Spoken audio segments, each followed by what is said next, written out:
Hello guys and welcome back to another Club World Cup fantasy video. Today it's time to talk about my final draft for the upcoming Matchday 1 and the upcoming tournament. Of course the team may change. Tomorrow I will present you the team selection, then I will have some deadline tips, and then of course we will have a deadline stream about the upcoming week. Currently this is the situation with my team, and honestly I feel pretty content. Several positions are up for grabs and I don't know how to approach them.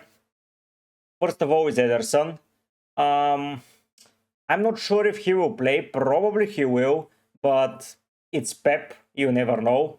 So my thought process is probably replace him. Another guy that I'm currently debating about is Kelly.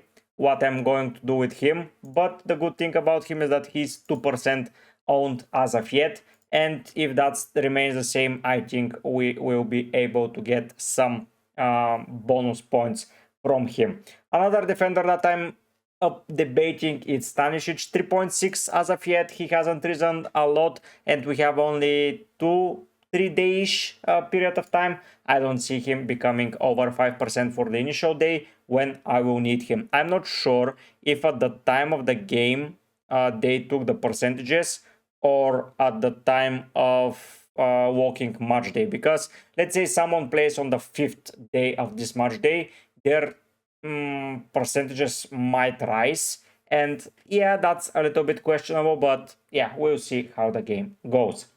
Dumfries is locked in the team. I think he is in a pretty good position. Ryerson, it's him versus Svensson for now. If we go and take a look, Svensson is still under 5%, but I believe that he will become over those 5% at the time of the match day 1 starts.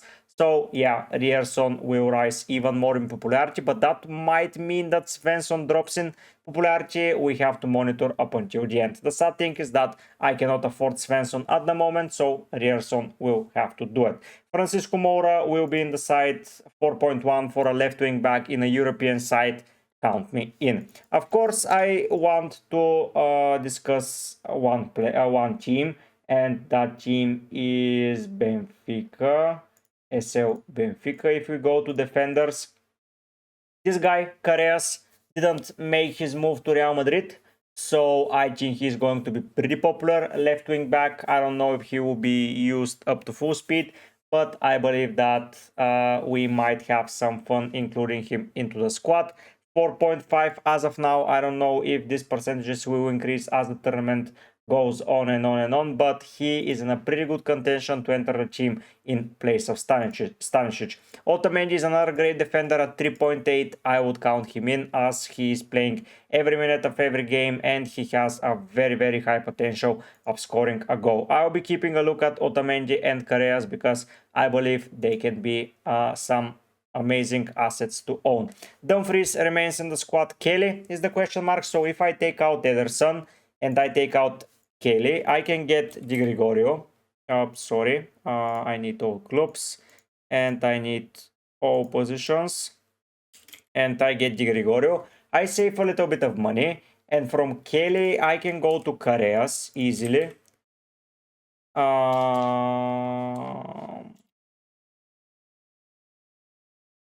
Carreras, yes. And I can do that, and I would have a Benfica defender from the first week, and then in the fixtures against Auckland City I'll be already settled with the Benfica player. Am I going to do that? Probably not. Resetting it back to default, I really like the likes of Kelly. I know that he's not that amazing of a defender, but a clean sheet, and yeah, if he gets the bonus 4 points, amazing. So 7-11 points from Kelly would be magical. If not, I can easily just take him out. Midfield, yeah, that's the defense. I'm starting with a Bayern defender. I just don't see them in the first couple of games be susceptible to goals. I don't know if Ta is in the game. No, he isn't as of yet. So Stanisic will be there. Upamecano is expensive, 5.6. I'm seeing at my monitor. So yeah, for now it's Stanisic. I think I will be delighted, especially if he doesn't rise over 5%. If he rises, of course, Manuel Neuer is over 13% owned, so yeah, it would be a hard avoid for me. The goalkeeper in Armani, I have a solid keeper, so I will be playing him against Urawa Red Diamonds and Monterrey, no matter what. Moving into midfield, four of the midfielders, Mastantuono, who by the way signed with Real Madrid, but is going to be playing for River Plate in this tournament, so that's a hidden gem in disguise. I think that Mastantuono, especially for the group stages in the games against Urawa Red Diamonds and Monterrey, as already discussed, is going to be magical. He takes almost all set pieces, not all of the penalties, but he has taken some.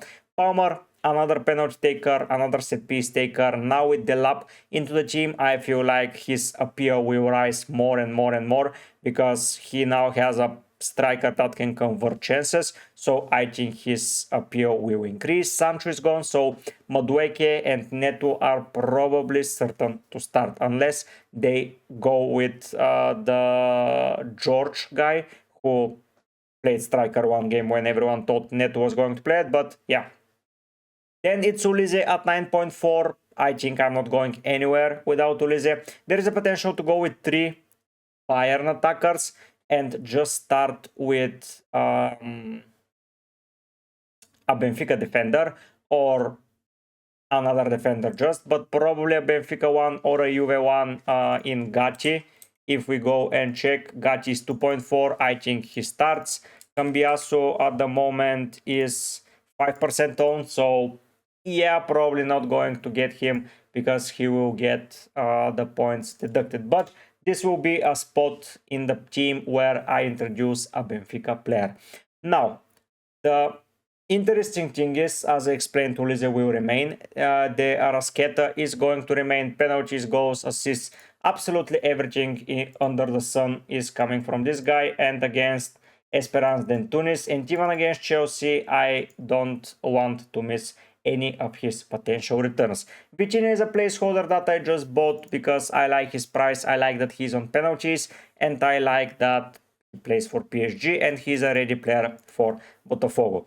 Up front, Kane and Haaland are locked in. The guy that I'm deliberating now is Pavlidis. He's under 5% still.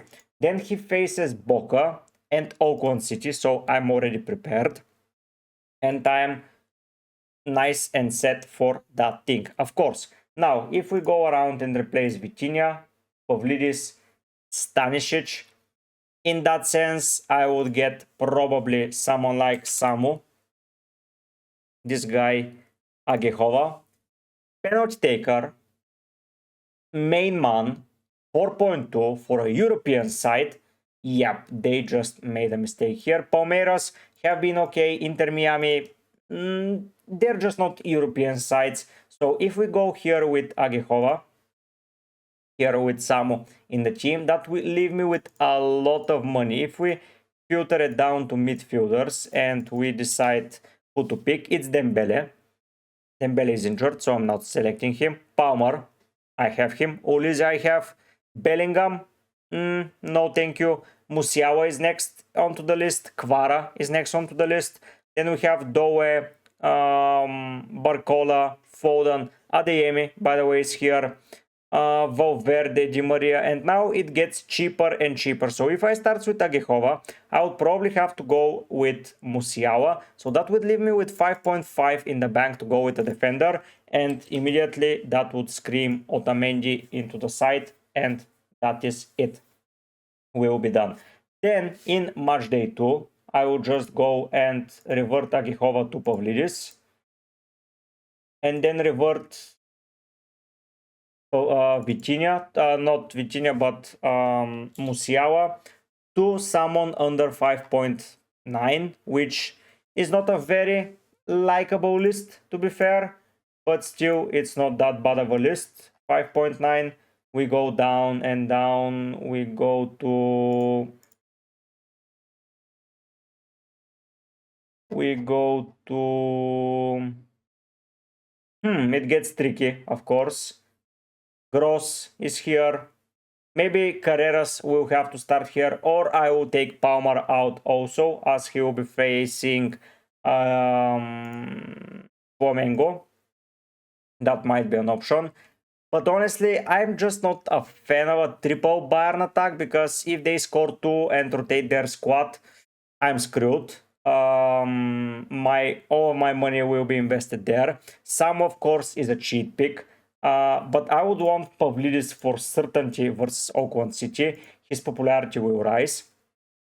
Of course, if I return Stanisic here, that would leave me with 6.2. That's not a lot of money. So, yeah, what Bayern midfielder I can get for that? Midfielder, yeah, 5.4. I can get Pavlovic or Polinia. Not 5.4 under. So if I take out this, I can get Kimmich, but that would go to 4.8, which is Carreras, by the way. But then I'm a little bit stuck, and I prefer to have Vitinha ready.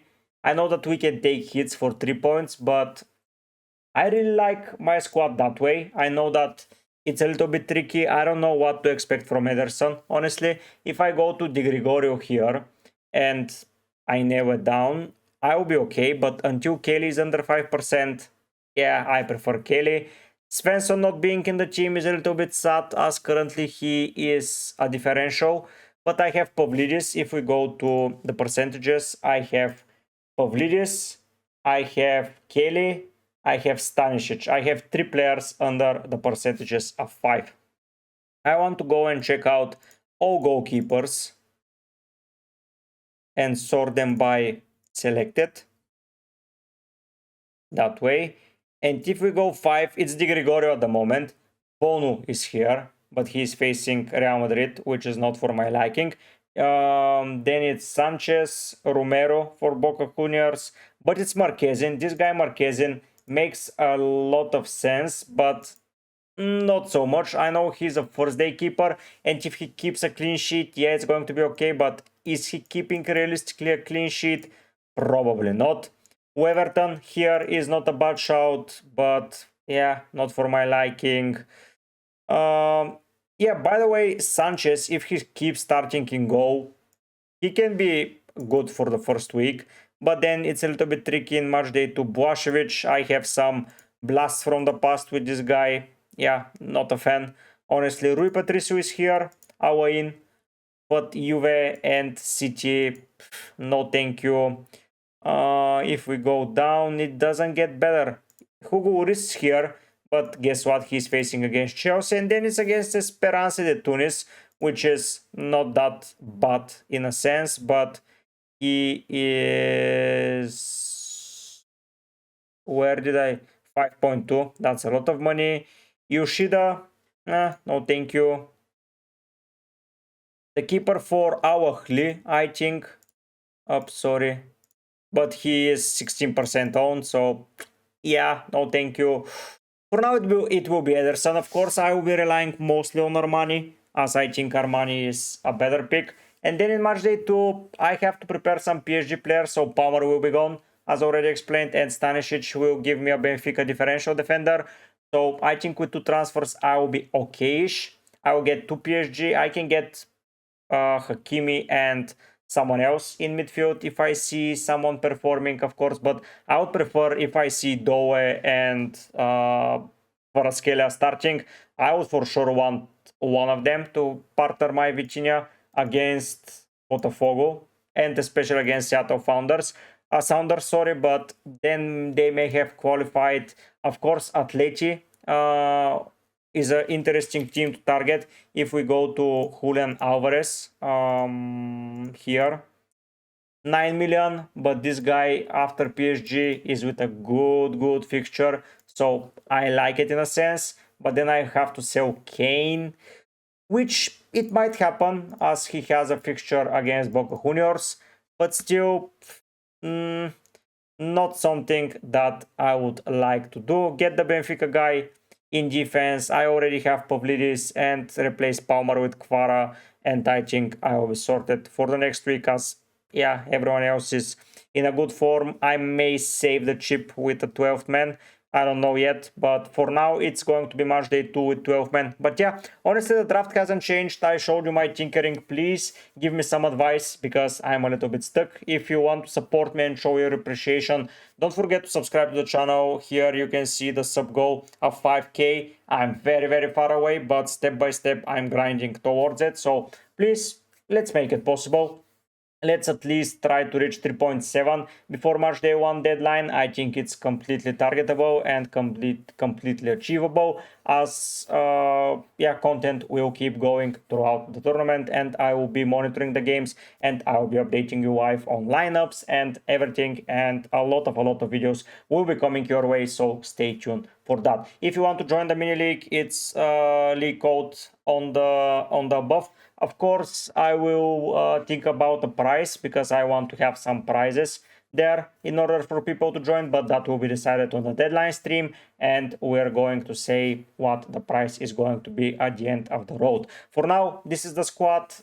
Plenty of time left. Yeah, the squads are basically submitted, so we know who will be out there, but I want to see if more and more people join the game in the Club World Cup Fantasy and they start increasing the percentages of some of the basically over the 5% limit. Like if Pavlidis keeps coming up to the teams, if Svensson keeps rising, I think that they'll be above that threshold. I'll be monitoring Cambiaso closely because I feel like Cambiaso can be a cheat pick. I'll be looking left, right, and center of what we can do, but for now, I think I'm in a pretty good position. As you know, I have my 12 men open on Mbappe. I don't want to miss those 57%. Of course, I will miss them in match day 2. If that happens, when they will face Pachuca, which is scary, especially with Vini's injury. I think Mbappe will be once again the star of the show. But still, yeah, I want to check one guy, Rodrigo Mora. Yeah, this guy is also over 5%, so he's not that even interesting if I go to drop Vitinha and go to pick someone, but no. Yeah, that's the team for now. No changes. I don't know if I will make changes tomorrow, but yeah, I'll present you the team. I will go around and look at suggested lineups, what will happen, and I will update you accordingly. Thanks so much for watching. It was a shorter video than expected. If you have any questions, don't hesitate to ask them. Subscribe, like, comment, turn on notifications on so you can follow my videos as much as possible. Then we're going to move to more and more content, so I will be your helper throughout the whole season. Thanks so much for being part of the community, but for now guys, I'll be heading out. Bye.